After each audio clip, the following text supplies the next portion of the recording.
बार रखिएगा SBI funds का intraday chart. और अगेन मैं एक चीज़ बताऊं ना, हम आईपीओ पर बहुत कम एक व्यू लेते हैं, और इस आईपीओ पर हमने एक व्यू रखा था कि दिखावे में मत आइए। बहुत ज़्यादा ना शोशाबाजी चल रही थी, सबसे बड़ा एएमसी बहुत पैसा बना के देगा आपको। आईपीओ इन्वेस्टर को भी टेक्निकली अगर आपने एचएनआई बन के या सुपर एचएनआई बन के अगर आपने इंटरेस्ट पे लिया तो टेक्निकली आज ये लॉस में होगा। और एक और चीज़ ना, ये जो एक ग्रे मार्केट प्रीमियम होता है ना, ये सेबी भी मना करता है इसको देखने के लिए। इसको मत देखा करिए, इससे कई चीज़ें ना आपके अगेंस्ट चली जाती हैं। और देखिए अब क्या ही गेन रहेगा इसमें। और सिर्फ सबसे बड़ा एयूएम है, इसका मतलब ये नहीं है कि ये सबसे अच्छा स्टॉक है।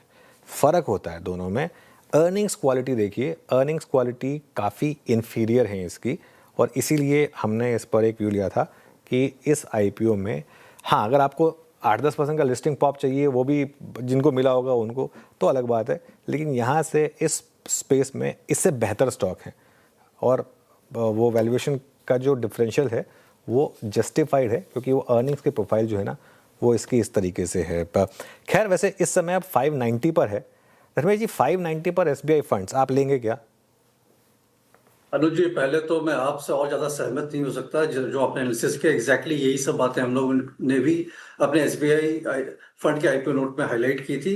इवैल्यूएशन गैप था, बट वो इस और कम इसका वैल्यूएशन होना चाहिए था। एक रीजन तो ये है कि इनका यील्ड और एडवांसेस सबसे लोएस्ट है। अगर आप एयूएम ग्रोथ की बात करें इक्विटी की, तो लास्ट ईयर इन्होंने अराउंड 14% ग्रोथ किया था, जबकि एचडीएफसी ने 19% किया है।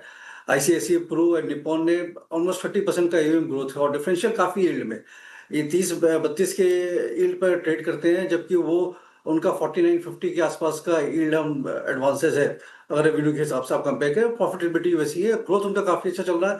और इनके जो इक्विटी में उसमें पैसिव फंड बहुत ज्यादा है।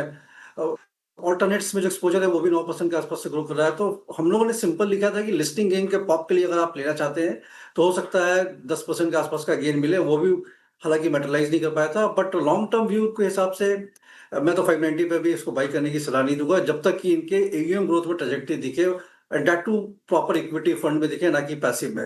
सो इसको अवॉइड करें। अगर आपको बाई करना ही है तो आज तो मार्केट में सेल लगा ही हुआ है, तो आईसीआईसीआई प्रू, एचडीएफसी या निप्पॉन इज अ बेटर, अच्छे विकल्प है यहाँ पे।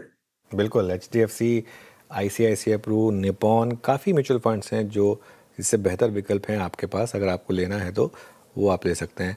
आईसीआईसीआई प्रू ऑब्वियसली सबसे महंगा है, लेकिन सबसे महंगा इसलिए है क्योंकि आईसीआईसीआई प्रू जो है वो सबसे ज़्यादा एक स्ट्रेंथ वाला म्यूचुअल फंड है। चलिए आशीष